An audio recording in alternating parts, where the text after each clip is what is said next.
So preparing and dealing with flooding. First of all, the first and most important step is what you're doing right now, which is paying attention and thinking about it.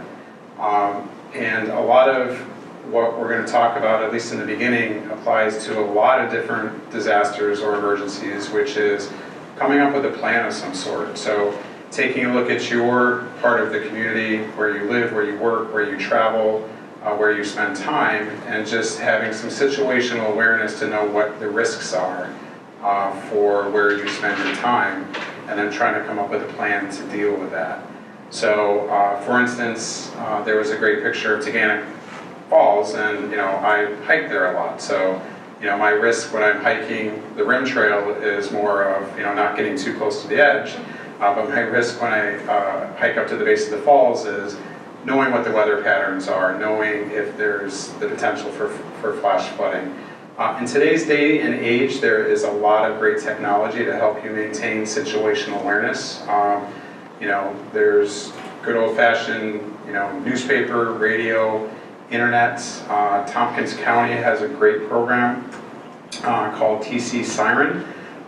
There is some literature over here that I encourage everyone that's in the room to take, but if not, for those that are watching online, I certainly encourage you to Google it. But they can provide a lot of, you can sign up for a variety of things depending on what community you're in, but they can provide a lot of great alerts for you depending on where you are. A lot of weather apps will give you good alerts. So if you're traveling someplace and there's a weather emergency of some sort, you can make notification. But again, just having good situational awareness. It snows in the winter. It rains a lot during different times of the year, and if you're traveling through the Midwest, just pay attention to weather patterns because things happen very quickly.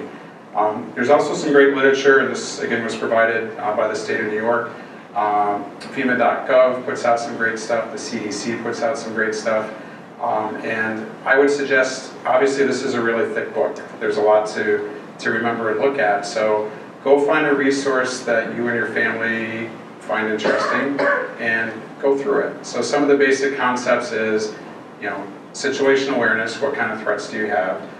Make a plan. The thing that we're most concerned about as the fire department, and I'm sure most people here are, is life safety. So what's the biggest threat to me, the people I care about, and how can I try to mitigate that? So with flooding, as silly as it sounds, is where do you live and where is in that relation to the floodplain, and where is it in relation to the weather patterns, and what's the flood risk? Is it the lake level rising, and that can sometimes happen slowly and give you a little bit more time, or is it a flash flood event, which can happen very quickly? So knowing escape routes for you and your family, so that if something is happening quickly, where can I walk? Where can I take my bike? Where can I drive? What direction makes more sense as far as thinking about patterns? You may always get to the end of your street and go left because that's where your family is, your friends, but maybe that takes you downhill and you want to go to the right so that you go someplace that you're safe. So life safety is our number one concern, so think about, talk about with those that you live with, sort of what your plan is. And that can be for any emergency, whether it's fire, flooding, other major weather events.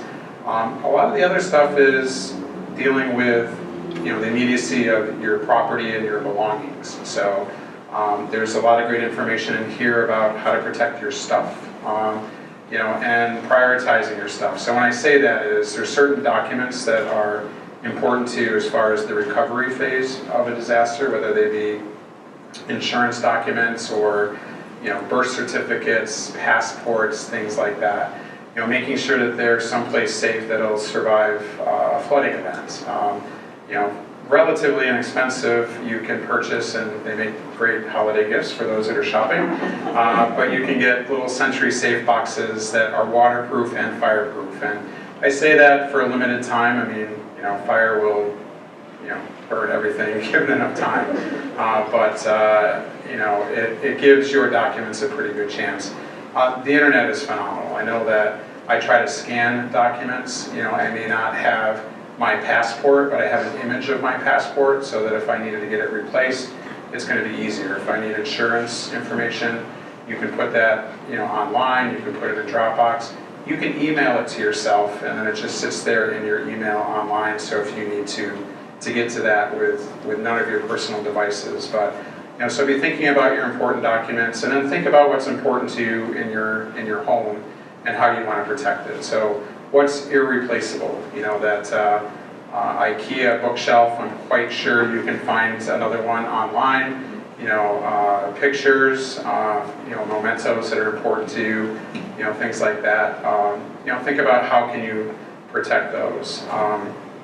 I hesitate to say this because I know environmental groups hate plastic, but they do have their purpose, and sometimes if you think about how you store items, especially those that might have to store items in the lower levels of their house, if you are prone to flooding, thinking about, you store the family photos in a cardboard box in the basement of your home, they're not going to survive a water event very well. So that's something else that we think about when you're doing your planning.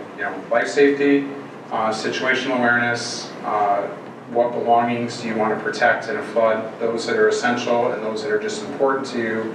And then the rest of it is, how do you replace that? One thing that I really suggest, and this is more, some of this goes towards fire, because unless you have flood insurance, then some items aren't replaceable in your home if you're flooded. But most people have a smartphone with a camera or access to one, and I highly recommend that you go around your house every once in a while and just video things. Just open your drawers, open your closets, move your socks around. How many pairs of socks do you have? What are the titles of the books on your shelf? All of those things, if you have a major event that you're covered for with insurance, you still have to document for the insurance company. Unlike my dad, who hopefully will never see this, please don't try to guess the value of everything that you are filming as you're going along. I think this pair of socks is worth $25. Just film it. It's just for you to be able to go through and make a record for that recovery phase of an emergency. So you have your plan. You know how to get out. And that's especially important during a flash flooding event that happens very quickly, where you have to move with a sense of urgency. Some general things with flash flooding in particular to think about is moving water is very dangerous. It doesn't take very much water. On average, they say for an average sized person, about 6 inches of water moving at 2 miles an hour. So water moving slower than most people walk will sweep you off your feet. 12 inches of water moving at 2 miles an hour will move your vehicle. So don't walk in moving water. The Ithaca Fire Department does a lot of ice rescue water, swift water rescue, calm water rescue. So we do have excellent response services in the city. But during that training, you really get an appreciation for moving water, because they put you in situations where you move through different speed water, and you look at it and you're like, I'm going to walk through this. So the next thing you know, you're not in a walking position anymore. You're more sideways. So take that very seriously. With your vehicle, let's say you do make the choice, to get in your vehicle and you're making good progress. If you come along a flooded road area, again, please don't drive through it. There's a saying that says, turn around, don't drown, because, again, just a little bit of water is enough to sometimes, either stall your vehicle out or put you in a dangerous situation. If you do find yourself in flooded water and you're in your vehicle, as long as water is not coming in the vehicle, just stay in the vehicle. Call for help, try to get someone's attention, but generally speaking, you're safer in the car. If water starts coming into the vehicle and you feel you have to get out, try to get up on the roof of the vehicle would be sort of that last ditch effort. But the best situation is to not put yourself in that situation. But again, things happen. Standing water, highly recommend that you don't wade through standing water. First of all, there's a lot of threats and risks that could be under the water that you don't know of, down to electrical lines. There's situations where people have been walking along and then there's a utility cover that's off, and then suddenly they're going down into, a sewage pathway or something like that. Water can have a lot of hidden dangers, whether they be, natural, creatures that, tend to be in floodwater that you don't want to interact with. There could be oils, there could be sewage. There's a lot of health issues in flooded water, so we highly recommend that you're very cautious about going through that. In your home, sort of preparation. Many of you, excuse me, many of you here know that you're living in an area that's prone to flooding. Whoever built your house or you may have put in a sump pump, which is fantastic. What we find is people don't test them regularly, and they don't find out until a flooding event that they're not working. So please, take advantage of the opportunity to test them out. Make sure that not just that they work, but does the discharge work?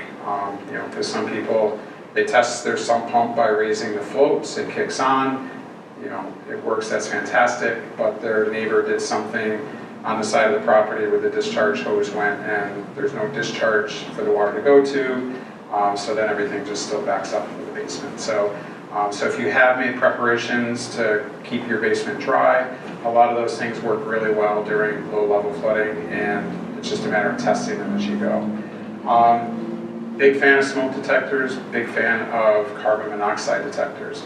With flooding situations, if water, let's say you have a sump pump, you think everything's great. During the nights, there's that ground seepage flooding that happens, raises up. Perhaps your utilities aren't raised. The pilot light of your gas hot water heater goes out, and then that natural gas is leaking in, or that propane is leaking in your residence. So that's where a carbon monoxide detector can be really helpful, because again, our primary concern is life safety. It goes back to how can you protect those, yourself and those that you care about. Knowing where your utilities are and how to shut them off. Where's your gas utility? If ourselves or the Department of Emergency Response recommends evacuation, a couple things with flooding that's usually recommended is to shut the main breaker off of for the power coming into your house, and to turn your gas utilities off. So know where they are. If you don't know how to do it, ask a friend that does, or YouTube is a phenomenal resource, and 2 minutes later, you and your smartphone can easily figure out how to do it. If there is flooding coming and you have some advance warning, most municipalities will set up some sort of place that you can go and get sandbags. But having materials around your house, especially if you know that you're prone to flooding, such as maybe you have your own sandbags, maybe you have plywood, maybe you have plastic to sort of protect the openings of your house as something that you can do proactively. But again, don't ever delay leaving, especially with fast rising water, because you're trying to take care of things. So